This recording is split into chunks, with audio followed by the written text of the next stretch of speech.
Hey there, coaches. I'm Rich Prado, owner of Play in School and host of Travel Ball Talk, where I talk to travel ball coaches from the best organization about the current and future state of travel baseball. Today's guest is Tommy Hernandez, founder of the Dallas Tigers. He started the Tigers way back in 1993. While we could have easily spent the entire show talking about famous past Tigers, we instead focus on Tommy's 5 boys. He uses his boys' different experiences through the recruiting process as examples for current families that are embarking on the same journey. I hope you enjoy this episode of Travel Ball Talk.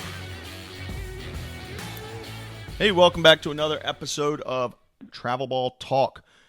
We're heading out to Texas today to talk with Tommy Hernandez, the owner-founder of the Dallas Tigers. Guys, if y'all don't know the Dallas Tigers, you're probably not in the travel baseball world. They are a mainstay in the national level of travel baseball. So I'm excited to visit again with Tommy. I've met him in person exactly one time, but he's one of these guys I've sort of been pen pals with via text message over the course of maybe 5 years or so. Tommy, welcome to the show, man. I appreciate you taking some time to hang with me today. Yeah, hey Rich, thanks for having me. Hey, listen, before we even start and get into the hellos, I want to just kind of speak to the listeners out there. If you've listened to this podcast or if you follow me on Twitter, you've heard me talk about what I've coined a term, a player benefits package. This package, the program, includes a variety of things. There's some guaranteed scholarships, not athletic stuff. Okay, there's on-demand tutoring, there's sports nutrition, there's discounts on local and national brands, there's fundraising opportunities. This thing goes on and on and on and on and on. Tommy heard me talking about it. We put the people in touch who needed to be in touch. And the Tigers are moving forward on a scale of 1 to 10. Do you have without giving away too many of the secret sauces? What are you thinking? I know y'all haven't started yet, but you're about to start up with this program. Any initial thoughts on that, or ranking or rating so far, Tommy? Well, I met with Tim Livingstone, who's the owner of Aces Nation, and we were looking for a recruiting service to help benefit our kids. And Tim was kind enough to fly to Dallas and meet with me and my directors. And it was a grand slam. I mean, this guy, he's genuine, he's honest, everything he does is for the kids, which fits right in line with what we do at the club. And we're going to start a few teams this summer, and then we'll have the entire club with him come the fall. We're looking forward to it. There you go, guys. Grand slam. This is something I am getting behind in a big way. Coaches, if you're running the travel ball organization, hit me up, DM me, call me, text me. I want to put you in touch with Tim and introduce you to what he's doing with Aces. Just reach out to me and we'll set up a phone call. Anyway, that's our plug for Tim. I love what he's doing. But now on to you, Tommy. Can we know most everybody comes on here is a baseball guy in some way, shape, or form. So we don't have to go all the way back to your T-ball days regarding your bio. But can you give us the short bio personally, and then take us back to that foundation story for how the Dallas Tigers initially got off the ground? Yeah, absolutely. Grew up in El Paso, graduated Coronado High School, and my story is really has a lot to do with the majority of kids playing select baseball, which is why I think our club does a phenomenal job in helping kids. Was playing summer ball after graduated from high school. Wasn't planning on going to college. Had a pretty good game, hit 2 doubles and a home run, and I wasn't a very good hitter. It was just my turn. And after the game, we were shaking hands with the other team, and the head coach of the other team asked me where I was going to college. I said, nowhere. He said, do you want to go to Lubbock Christian? And I said, yes, sir. Never heard of it. He said, I'll set up a tryout. So I drove from Midland to I was playing summer ball in Midland, and drove to Lubbock, worked out, got a scholarship, transferred to Texas Tech the following year, and played 3 years there. And thanks to Jesse Benavides, he made all this happen for me. And then, with the support of my family and some dedication, we had a chance to play college baseball, and I ended up signing after my senior year of college. I was playing the summer league in Dallas, and I was catching that day. I hadn't caught since I was 14. I played middle infield, third base. And there was a scout there, said, hey, he'd been watching me for years, said, I didn't know you were a catcher. And I said, yeah, I catch all the time. He said, somebody got hurt in Gastonia, North Carolina with the Rangers. And he said, you want to go? I said, absolutely. So got me a ticket, and I flew to Gastonia and played 2 years of minor league ball. Wasn't a very good hitter. I was a backup, third string catcher. But man, I had the time of my life, and it was a great experience. And I owe it all to Jesse Benavides for giving me the college opportunity, and Pat Rigby, who signed me with the Rangers. Wait, so when go ahead. So when he asked you if you're a catcher and you say you catch all the time, you were pulling his leg. Oh, absolutely. But I could catch. I mean, I could catch and throw, and I wanted to go play some professional baseball. That's a great lesson. The answer is always yes. Yeah, I do that. No doubt. And then go figure it out. Yeah. Yeah, it was great, and it was fun. I had the time of my life. And when I knew I wasn't going to play very long and professionally, we were spring training, and they had all the catchers lined up. There were about 10 of us, and we're throwing the ball to second base, and we thought we were doing well till the 19-year-old Pudge Rodriguez was there. Yeah. And it was unbelievable. It was unbelievable. So it was awesome. Unbelievable. That's pretty fun. So the lesson here is the answer is always yes, and sometimes random happenstance is is luck. Luck is sometimes better than skill, but you still got to have the skill to back it up. And the desire and dedication to continue to make things happen for sure. I'll tell you what, I started at third. Lubbock Christian won the NAIA National Championship the year before I got there. And opening day, I was a starting third baseman. Well, we go to Arizona State, and they've got first-round pitchers that I haven't seen in my life growing up in El Paso, and I struck out the first 12 times. Ooh. And, yeah, and I tell this story to the kids that are complaining about going 0 for 6. Yeah. And I said, hey, I didn't play much after that, by the way. So I had my opportunity. I didn't take advantage of it, and I sat there and watched everybody play and learned from it, and went to Tech the next year and had an okay career there. So what year did you finish at Texas Tech? No, I was there I didn't graduate, but I finished in 1988. 1988. You go on, you play a little bit of pro ball, and then you meet a kid named Pudge, and you're like, oh, this professional baseball thing's probably not going to be a long-term career. What happens after that? Well, I come to Dallas in the off season, and I was doing lessons. What's funny is that's where I met Rob Walton, who's the pitching coach at Oklahoma State. We've been friends for a long, long time. And he would do pitching lessons next to me. I'd do hitting in the other cage. We were in there in a heated bombshell for 8-10 hours a day. And one day I was working with several kids from a certain age group, and a couple dads took me to lunch.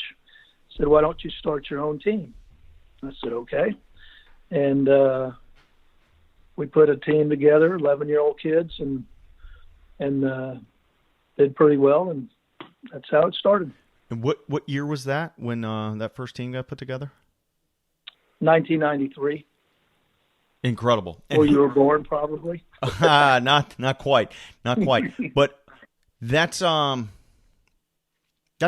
quite a bit ahead of what I would say the average travel ball organization that's even kind of old came around. What events were you playing in, 93, 94, 95? Was it the AAU of yesteryear? No, we played in we had a league. We actually formed a league that played out of Arlington. We had doubleheaders on weeknights, and it was a really competitive group of teams. There were 6 or 8, I don't remember. But we drive to Arlington on a Tuesday or Wednesday night and play a doubleheader, and then we'd play some local tournaments. We were really involved in the AABC back then. Okay.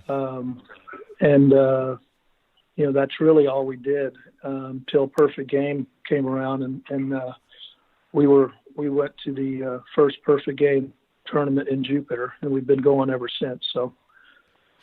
My limited experience with what would now be known as travel baseball was about the same time frame, roughly about 93, 94, 95, maybe a year ahead of that.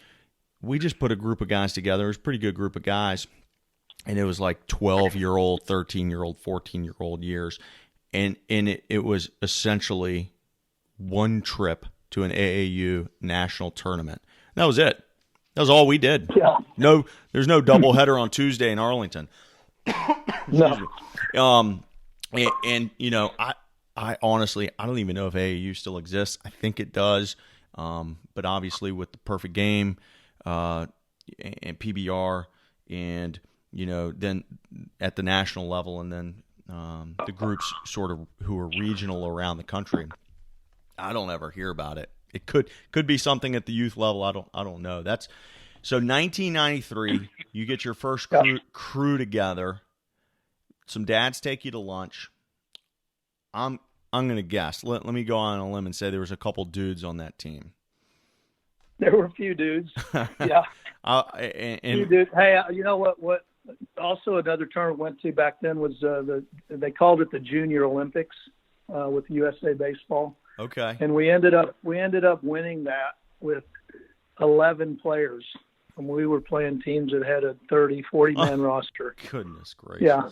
And that's another thing we still do, continue to do today is once you make one of our teams, we coach you up and we go and do the best we can every weekend. We don't fly people in. We don't have any guest players from other teams. We take our guys. If we're shorthanded at an age group for a weekend or a day or a game, we'll call one of our other Tiger teams and say, hey, are you available? A catcher, a shortstop, whatever.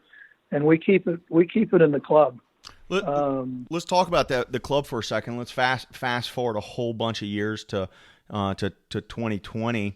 You're talking about, goodness gracious, when you say it out loud, that's 27 years you're going on right now. And so you have enough guys in house. If something happens, it's almost like the minor league. You can call a guy up, can't you?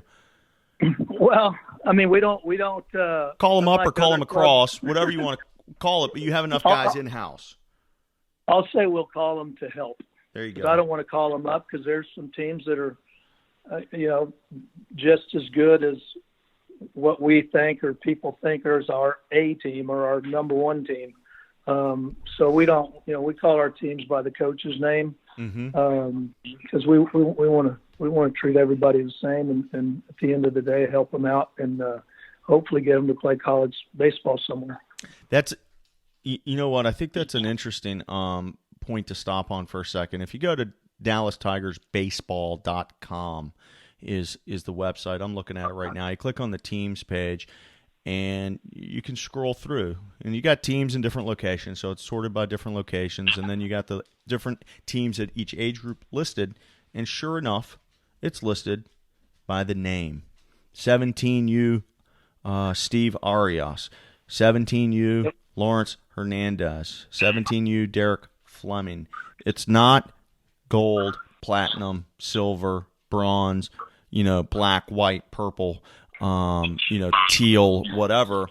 And that's a really subtle thing, but what you are able to avoid is that first best, the top team, the middle team, the worst team, if you will, by simply calling it that, by avoiding those types of labels.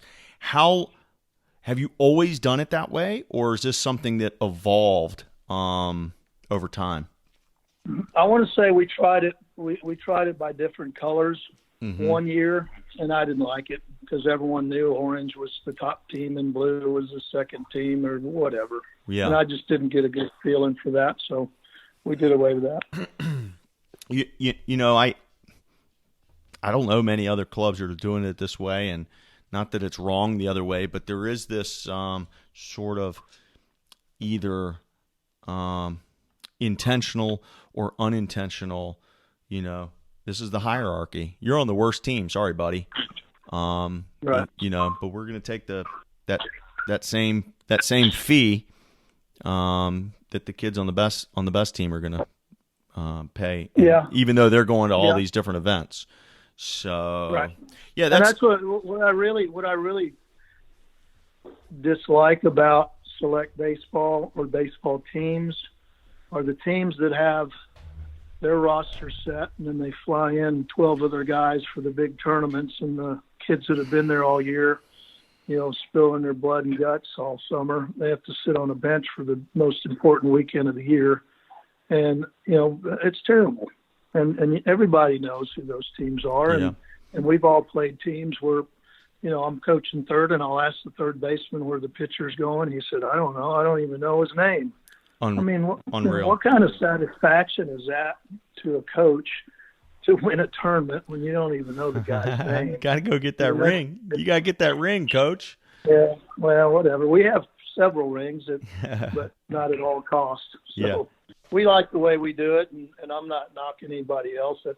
That's the way they do it, and that's fine. I don't really care.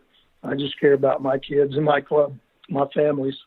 Love it. Hey, give me 1 second. The dogs look like they need to go out. Hold on 5 seconds. Yeah, okay.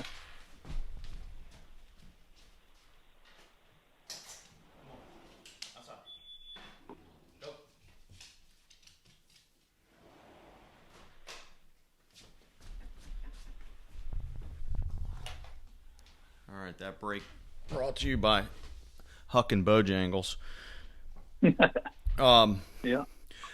Right on. Well, I want to talk about a little what do you call it? A part-time job, a little side job you recently started in the last couple of years. But to lead into that, I want to talk about how you went viral a few weeks ago, if you will. Yeah. You are, not you personally, but something you were involved with, went kind of internet famous about maybe 2 to 3 weeks ago.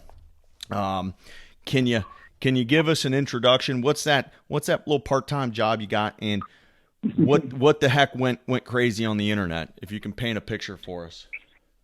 Well, last year I took a job at Parish Episcopal High School in Dallas, and the athletic director there is Brett McCabe, and Brett coached actually my nephew with the Dallas Tigers for a few years, and then he took the head coaching job at Parish, and he's a baseball guy. He played at Kansas, and he coached and coached at a high level, and called me one day and said, I know it's probably you're not interested, but, and he told me what it paid, which was next to nothing.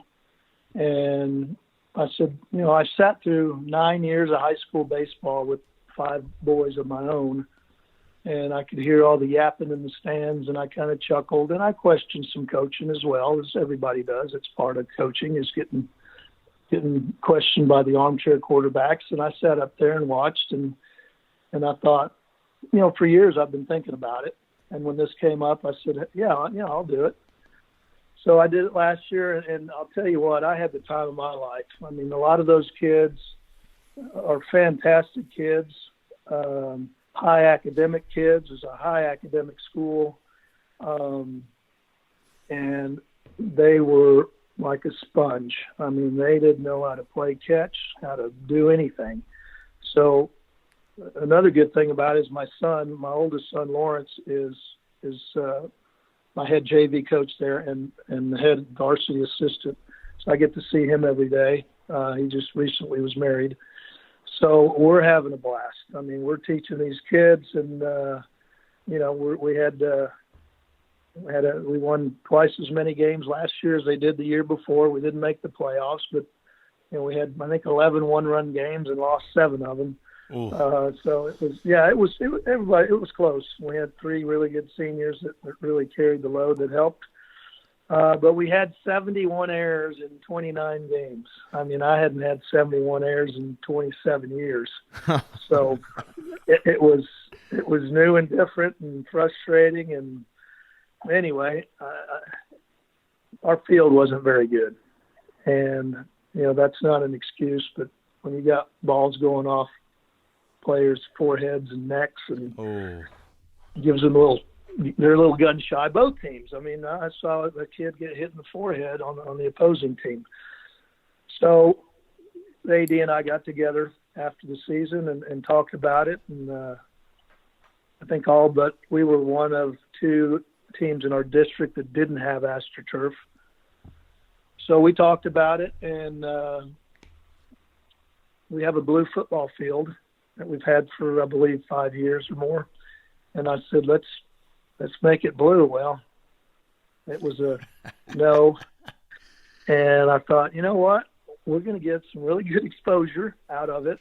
And not only the school is such a fantastic academic school, which, by the way, won the state football championship this past season.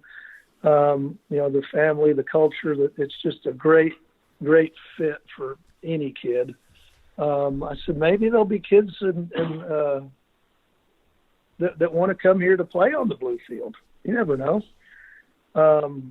So they gave us the green light.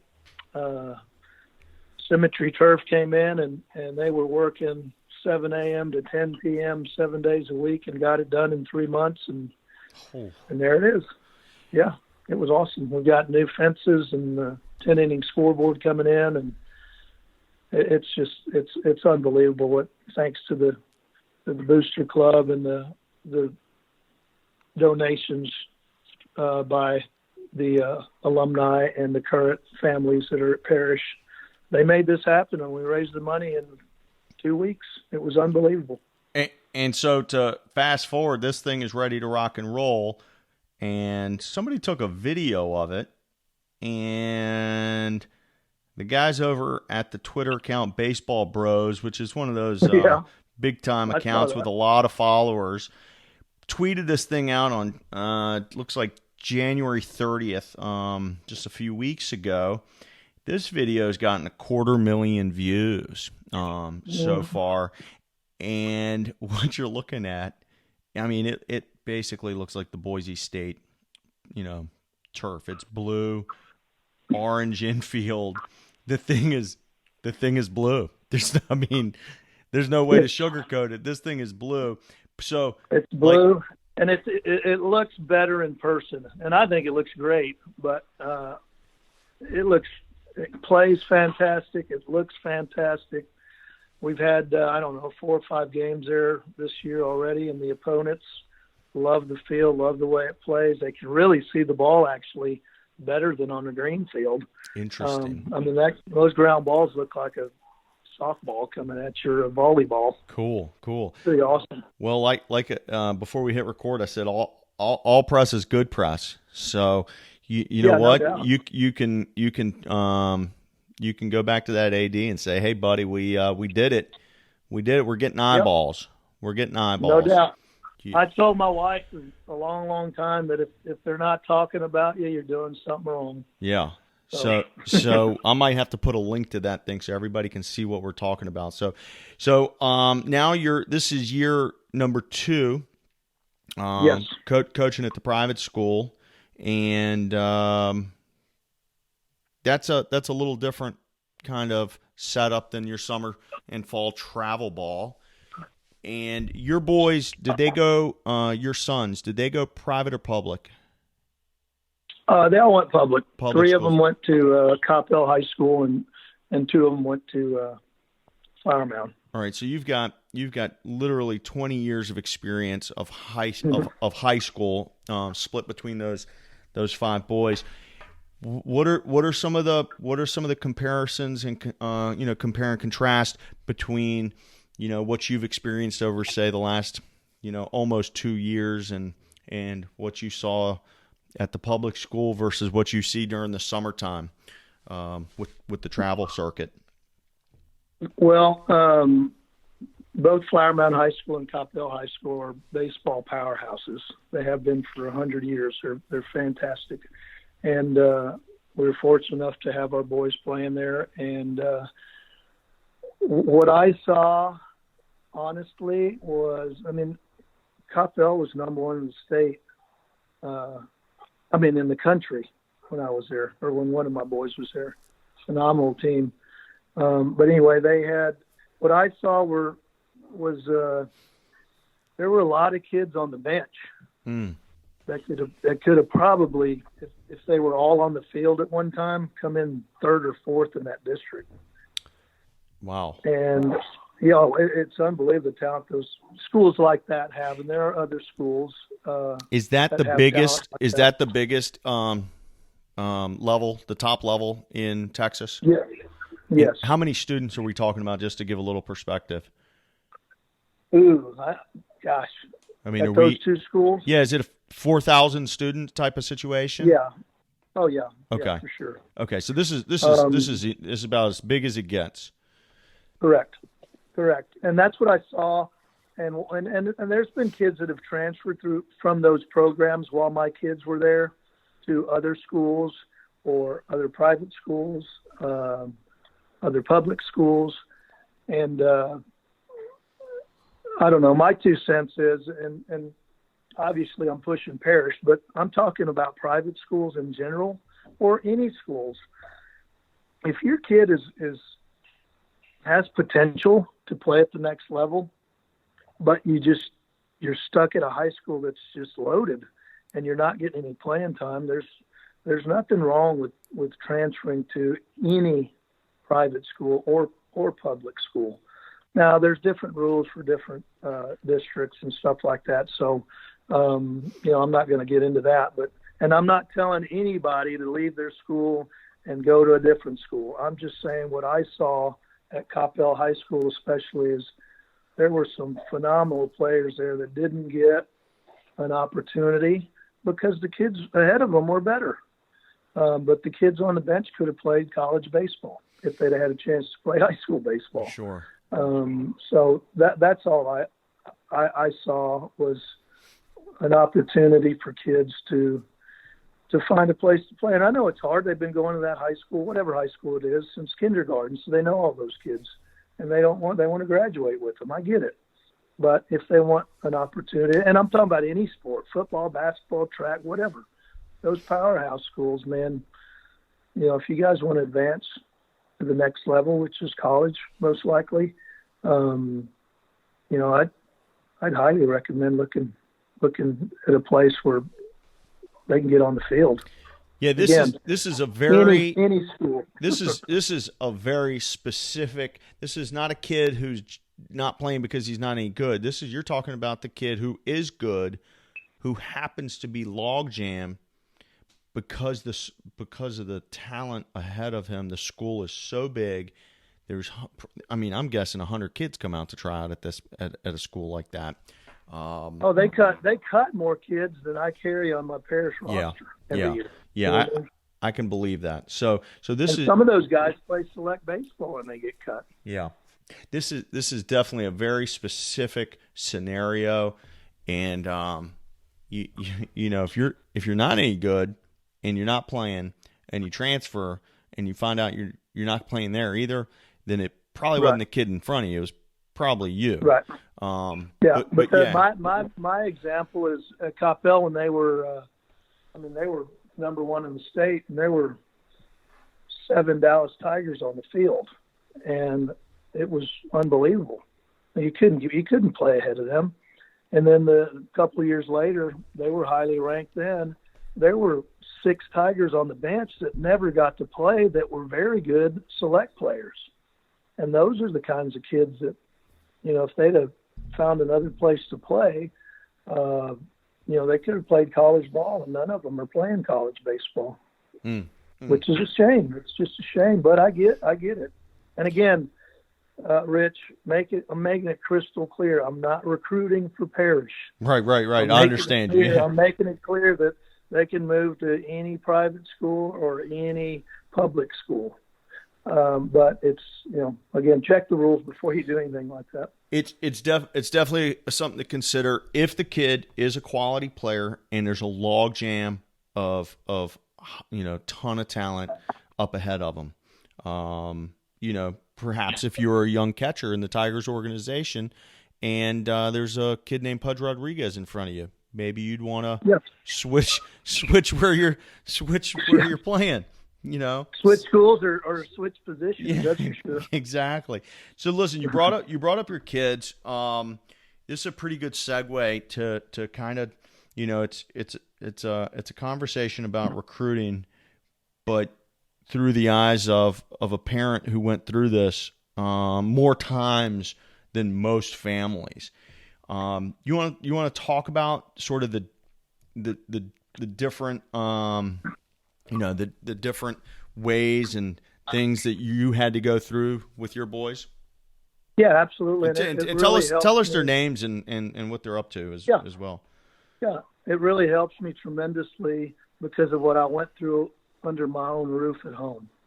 When I talk to these Tiger parents, I use all of my kids as an example. I've got 3 stepsons.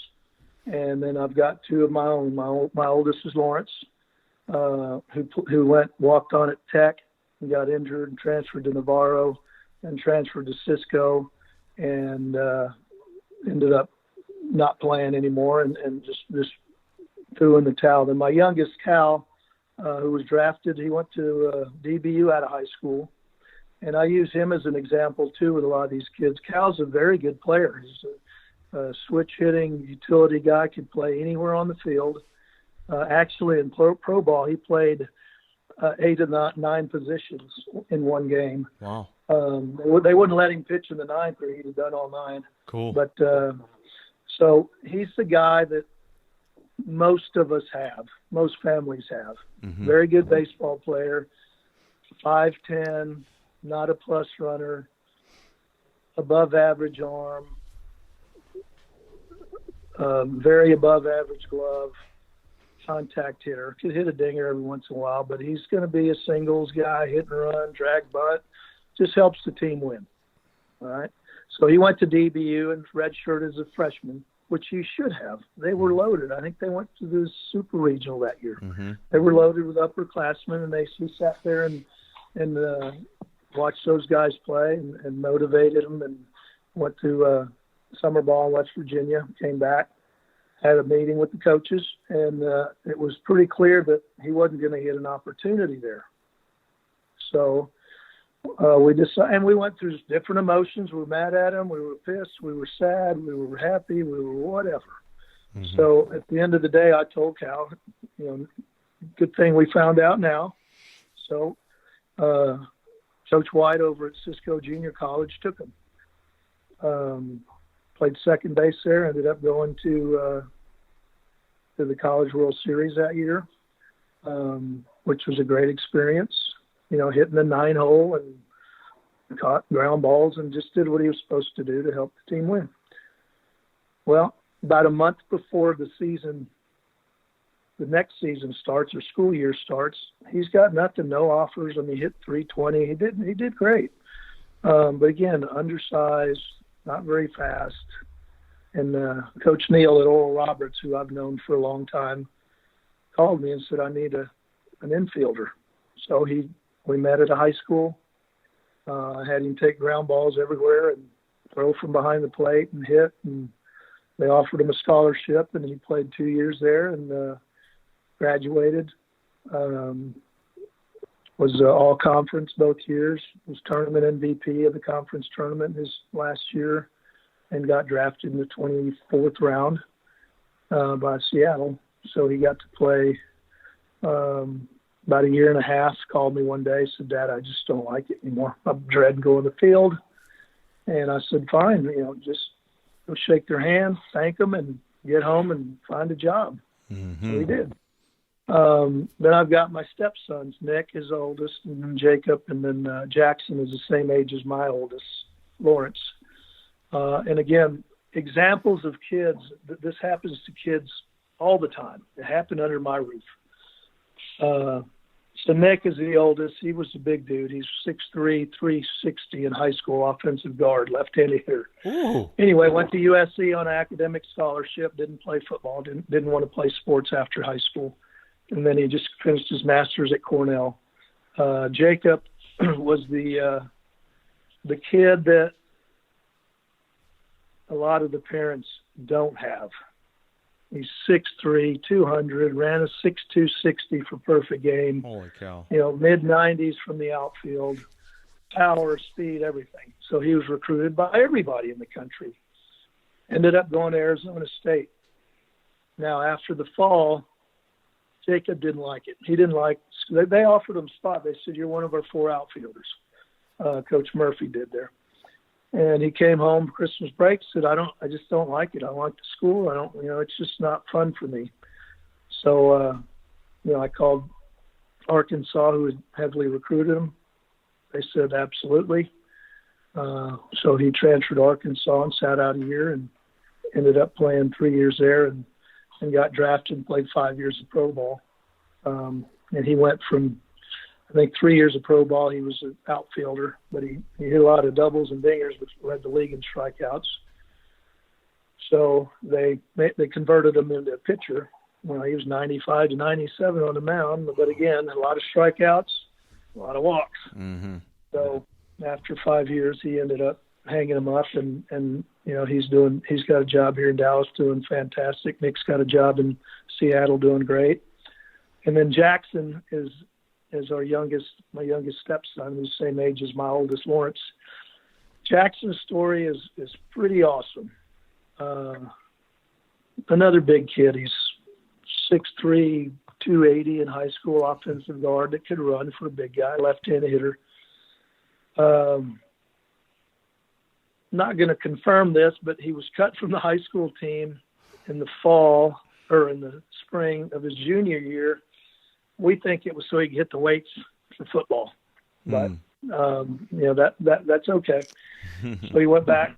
They took him his senior year. He was DH and played maybe 50% of the time, but said I want to play college baseball.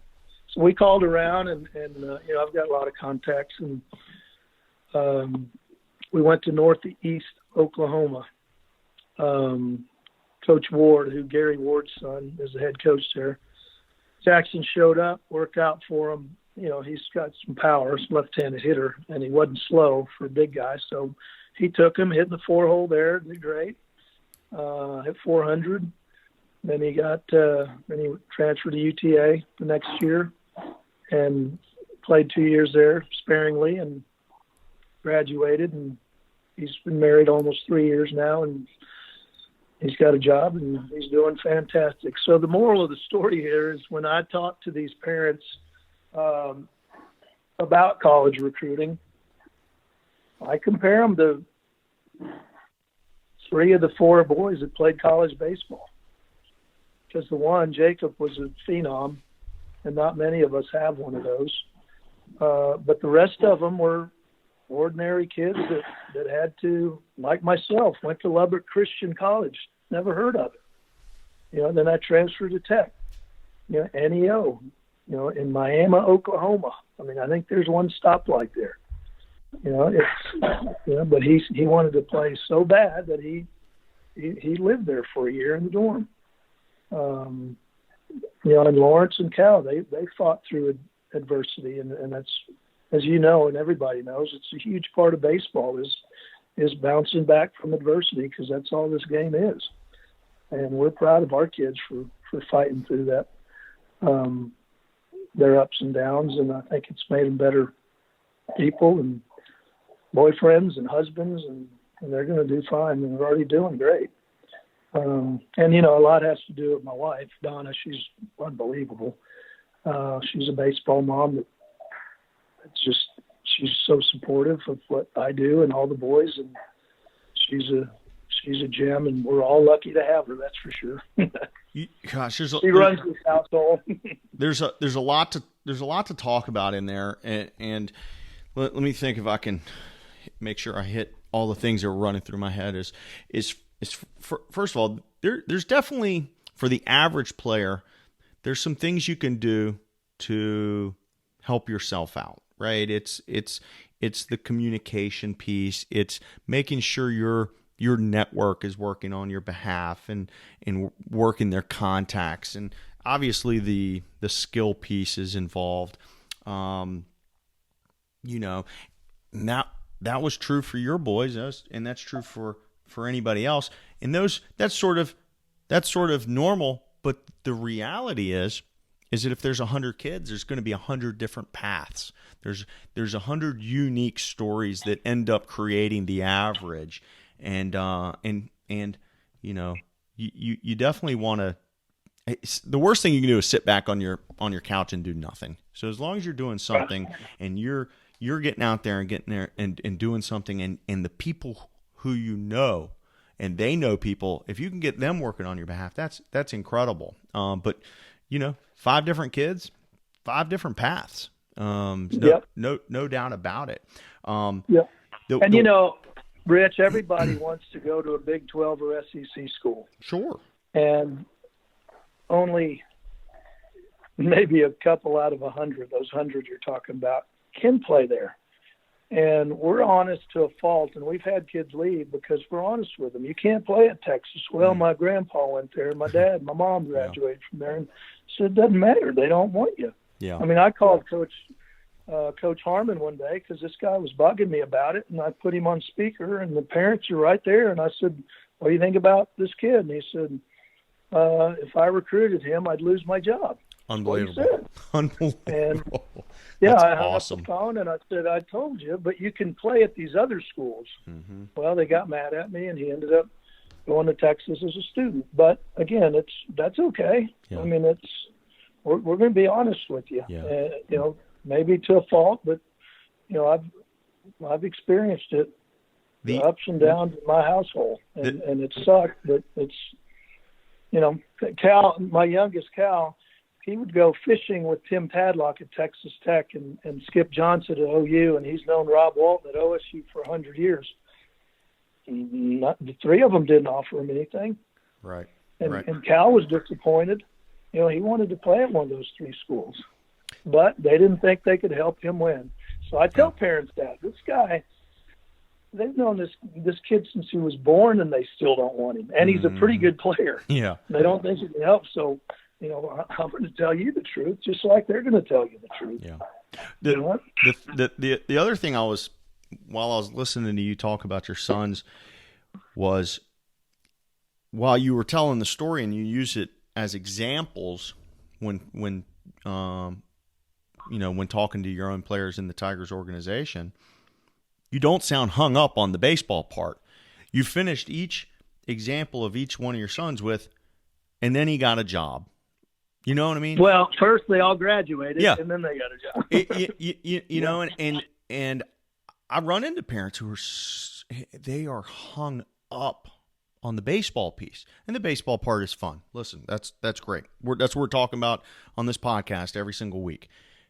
But at the end of this trail, the big goal, hopefully, for mom and dad, is that you've prepared your son to go out into the real world and be a productive part of society. No doubt. to get them out of your basement, out into the real world, gainfully employed, and doing something positive. And that's what I heard at the end of every single one of your stories of each of the boys is, they graduated and then they got a job. Hey, welcome to the real world. Yeah, it was fun. It was fun watching you while you did that. And then, you know what? It's going to be fun watching your kid coach, and it's going to be fun watching your kid's success over in that real estate stuff he's doing and everything else. The other thing I was thinking before you started the story was, I told you, man, I got one kid and he wears me out. You have 5. How do you keep up? And first of all, how do you feed them? And then you started telling about how big they are. Did you have to install like 3 refrigerators? Well, my 2 are not very big. I had a 5'10" and a 5'8". Donna's 3 are all 6'3" and all have size 14 shoe.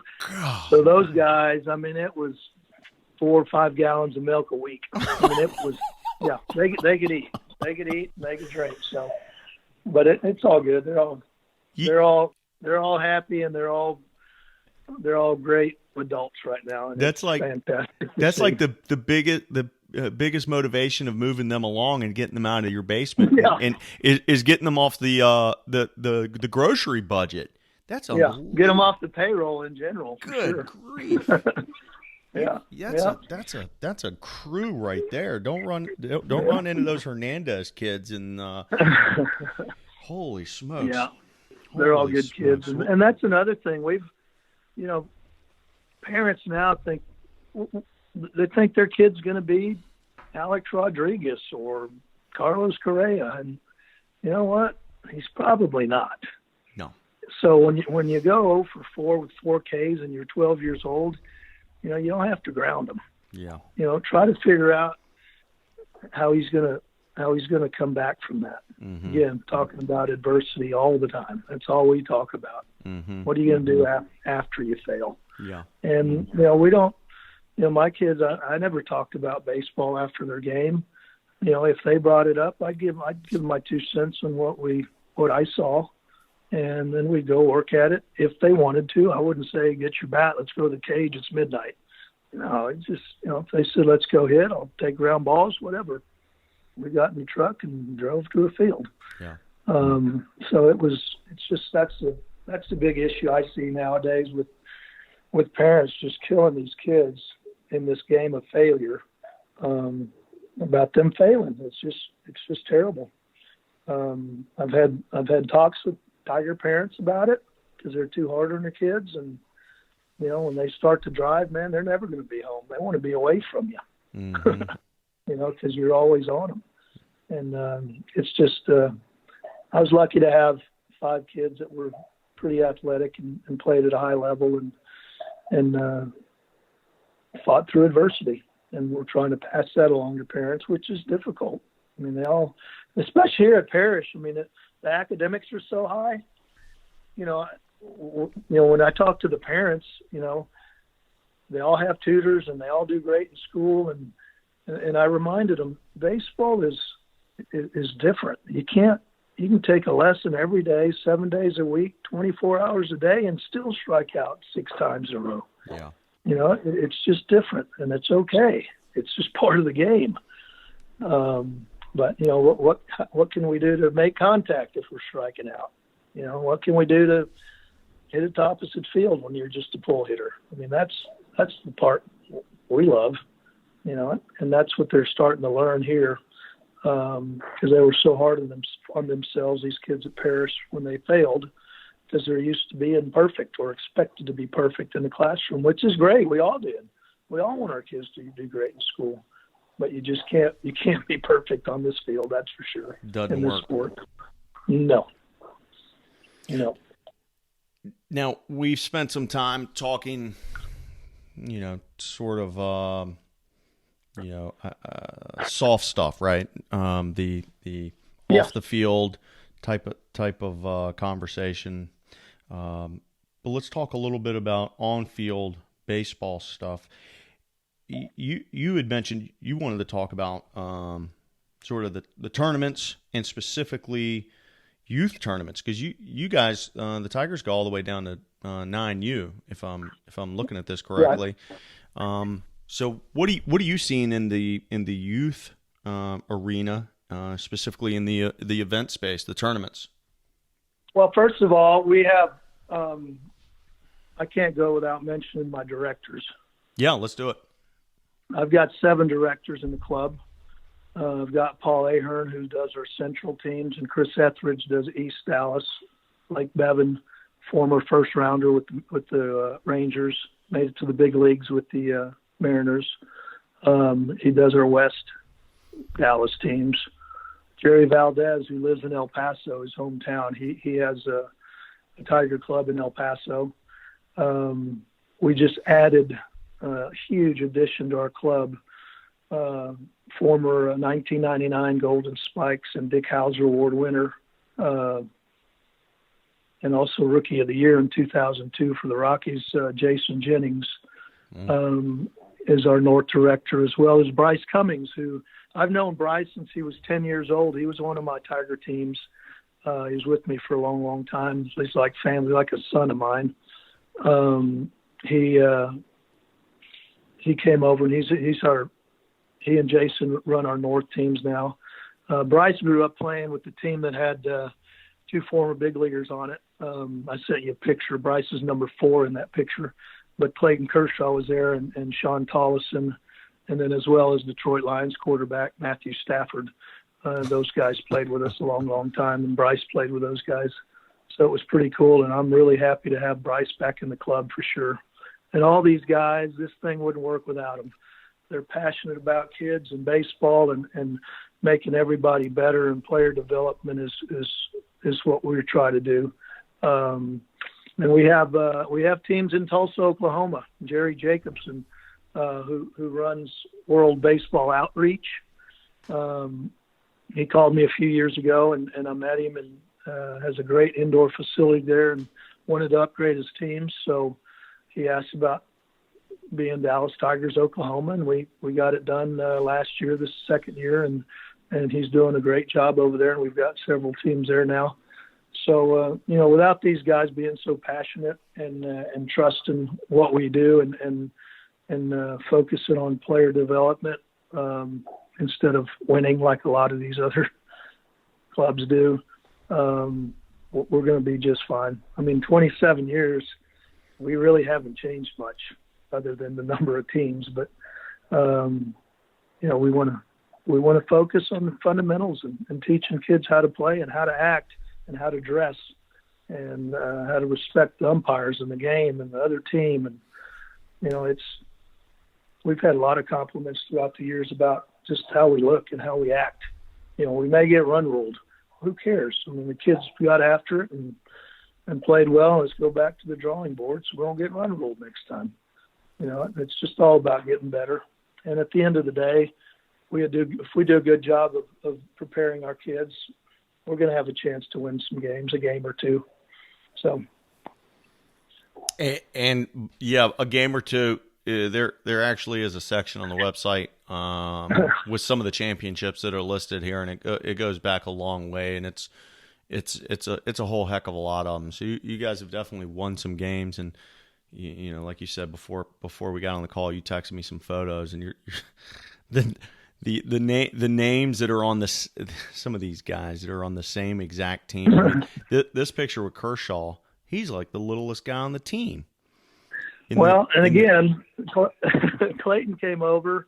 I think they were 10, maybe 9, him and Matthew Stafford and those guys. And I mean, it was a really good, close-knit team, family. And Clayton was not the biggest guy. He was chunky. He was slow, but he could play baseball. And we had him when nobody else wanted him. And he stayed with us and developed with us. And then he got big and strong and became what he is today. And he ended up, again, going with another club for a year, but which was fine. I mean, it's their decision, and we're okay with it. And and whoever you are, it doesn't say your last name on the front of our jersey. I mean, Mm-hmm. we're about the club, and we shook hands, and I wished him luck, and I'm happy and proud for him to be who he is. I mean, he's had a Hall of Fame career. That's awesome. So we went off on a tangent, a very worthwhile tangent to introduce your the directors. But what I was trying to get into was your thoughts on you had some thoughts on the youth events, the youth tournaments, and that stuff. You want to talk about that? Yeah. Again, the couple things. One, the 3 or 4 games in a day is ridiculous. Agreed. Kids are going to get hurt. Agreed. Period. Yes.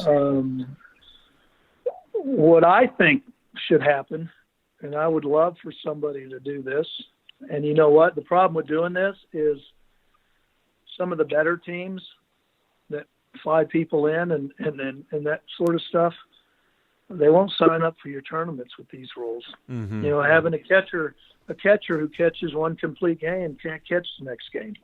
If you pitch, you can't go to a position after you pitch. Stuff like that. It's just, you got to develop your kids. You got to develop your players. Instead of just sticking them wherever you want, whenever you want.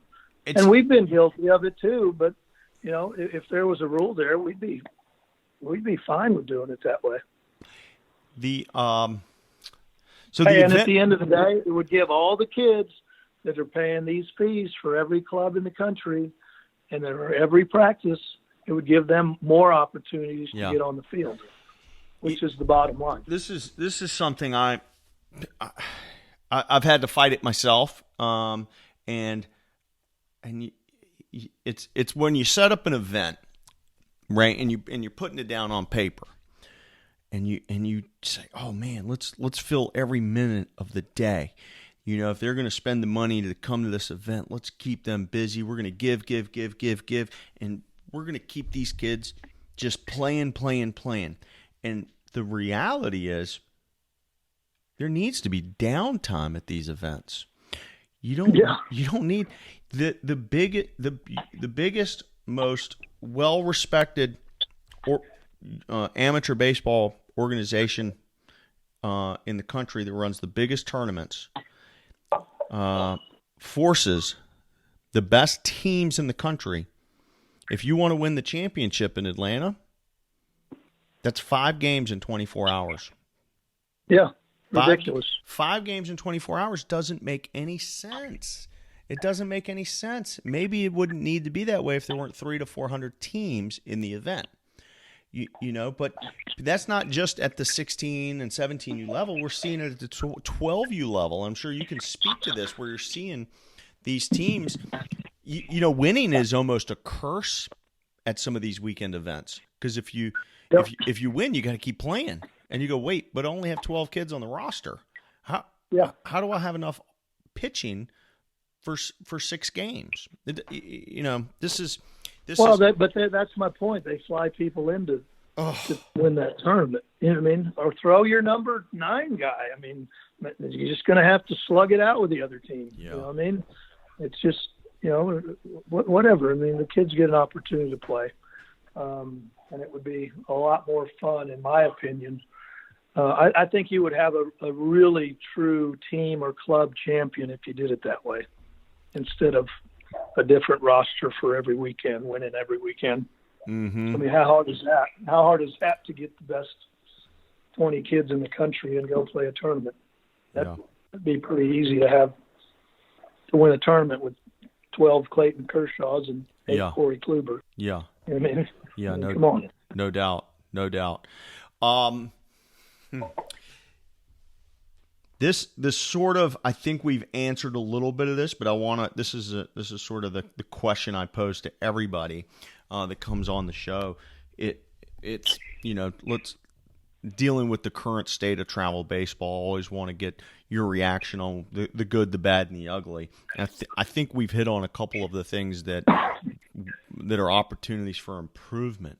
But what are some of the things you're seeing right now that you do love?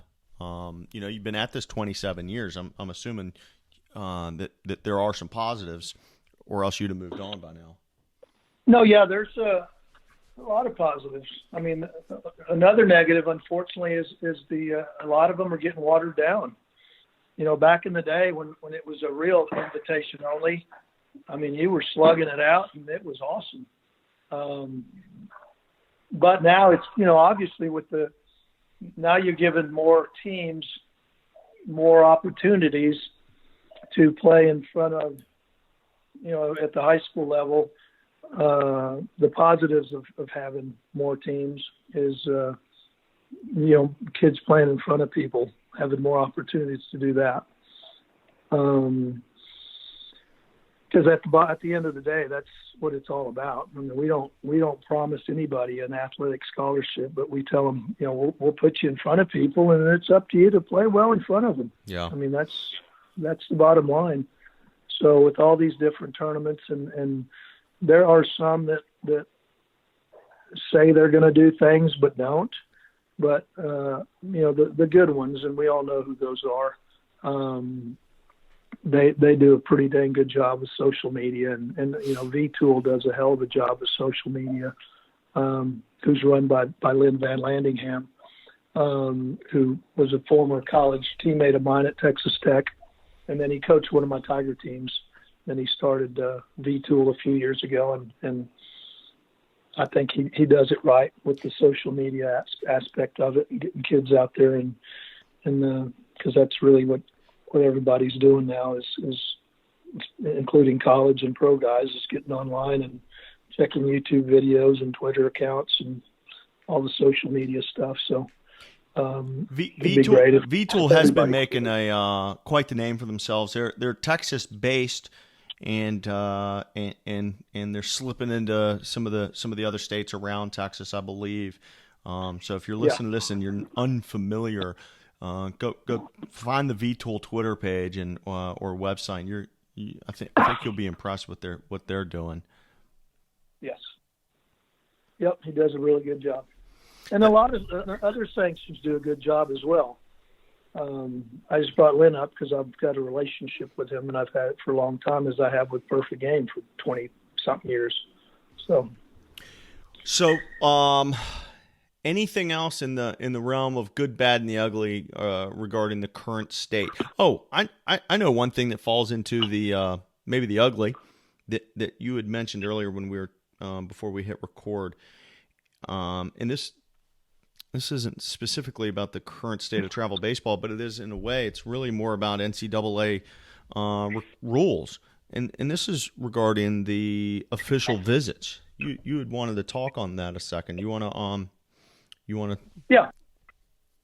I think it's crazy. These kids signing so early, or committing so early, or colleges getting them to commit so early. You know, what I tell my guys is if there's a dream school and they offer you should take it. But for the majority of us, normal baseball players, I think the official visits should start as soon as they step foot into high school, their freshman year all the way through senior year. That way they can actually go to a campus, have an official visit, five official visits, and then they can have a better way of committing if they want to commit that early. I think by having them wait, I think it's their senior year now. It used to be. I don't know if it's changed, but before they get their official visits, well, we all know all the money's gone nowadays after their sophomore year. So, you know, unless you're a phenom, like, you know, one year we had Michael Kopech, who, you know, he's with the White Sox now. He drafted in the first round of the Red Sox. You know, he wanted to wait and go on his official visit, so he did. What they've turned into is, I mean, honestly, it's become kids take the one official visit to the school they committed to 18 months ago, and it becomes a party weekend. That's honestly what the current state of official visits has become.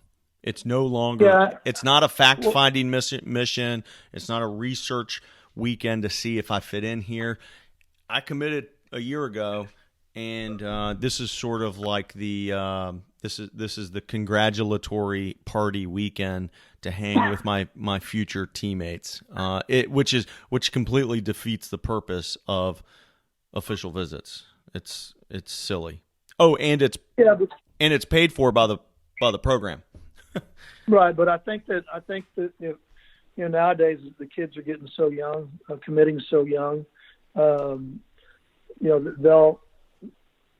They won't have. Hopefully, the schools won't take them on a party weekend. It'll be a academic. That's what it should class. Be. That's and that's what I'm saying. Yeah. The younger the kid is, the less quote unquote party weekend they're going to have. Hope you would hope.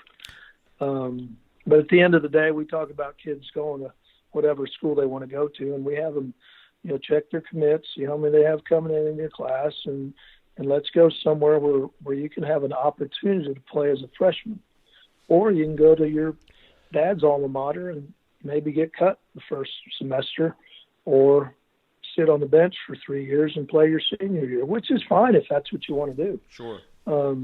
But there are plenty of options. But again, it's sexy to play for a Big 12 or SEC school. Mm-hmm. Just don't know if it's the right fit for that player. I mean, there's a kid that's not in my club, but I watched him and played against him for years. He's a really good player. Went to a Big 12 school, and I mean, he was cut, 3 weeks into it. If he was with us, we'd have told him, don't go there. You can't play there. Mm-hmm. But you can play at this non-Power 5 school that's really good. Yeah. But so now, he got cut, transferred, and it just hurts these kids' self-esteem too when they commit and they put all this stuff on social media, committed to blah blah blah, and boom, 3 weeks into school the next year they cut. Now it's a blow to their psyche, and they're it's just not good for anybody. You go somewhere where we can have a chance to compete. We've spoken to a lot of guys like you about the early recruiting, but you were the first guy in 50 plus episodes of this podcast to bring up the nuance of the official visit. I'm glad you did, because I don't think it's something I've really put a lot of time thinking about, but it really has, that piece of it hasn't kept up. Well, let's go up a level. The NCAA hasn't kept up with what the actual recruiting is doing in 2020. Their rules haven't caught up. No, and it's they put in new rules a few years ago, but it's just like any other club. The coaches call me or whatever and say, have XYZ call me, and I tell them to call you. Mm-hmm. I mean, there's ways around everything, and there always will be. So that's not I don't think it's a bad thing.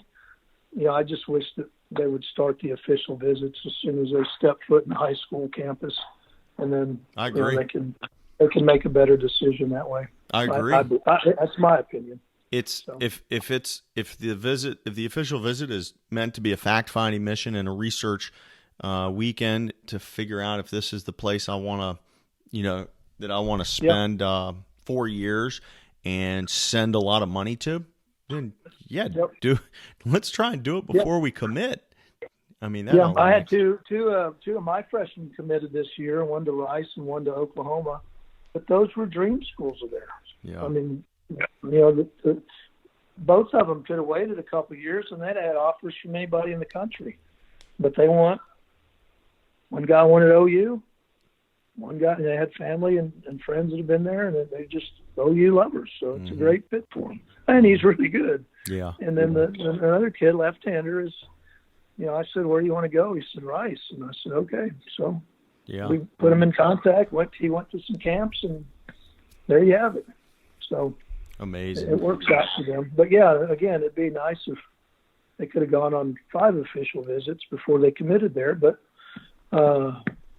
again, that was their dream school. So I'm happy for them, and it's good for them. Well, listen, I could do this all day long, but I want to be respectful of your time. Maybe we can bring you back again. I always fail to mention this. All of this is going to be at playinschool.com/Hernandez. I should probably mention that at the beginning of the show instead of the last 60 seconds. But that's where it's going to be. We'll link that up, and man, I had a lot of fun talking to you. We got a lot more baseball to talk about, so we'll have to bring you back again. I'm so happy for you that you've gotten these 5 big boys off your payroll, man. I can't get that out of my head. Those kids walking through the door for dinner must be a shocking moment. Yeah, we still have 4 of them live close nearby us. And, oh gosh, Nick, the oldest, lives in Seattle. So whenever my wife sends a text to the 4, they're coming to eat. It's sure. $300 just in pizza if you order Domino's, man. Gosh. It's a free meal. Goodness. Well, I don't know. Some of them now that they have wives and girlfriends, they're watching their diet because their mamas are making them. Well, listen, right, man. Let's talk again soon. Thank you for coming on and spending some time with me today. Yeah, thanks for having me, Rich. Appreciate it. All right, talk later. Yep, see you, bud. See ya. Bye. I'm having so much fun bringing these shows to you each week. If you'd like to recommend a coach for the show, please don't hesitate to shoot me a note at rich@playinschool.com or DM me on Twitter @playinschool. Again, my name is Rich Prado. I'm the founder of Play in School. My goal is to continue to create products and services that add value to you, the travel ball coaches, your players, and their parents. Visit playinschool.com to see some of the ways we're doing that. Or better yet, let's set up a call. Until next time, thank you for listening to Travel Ball Talk.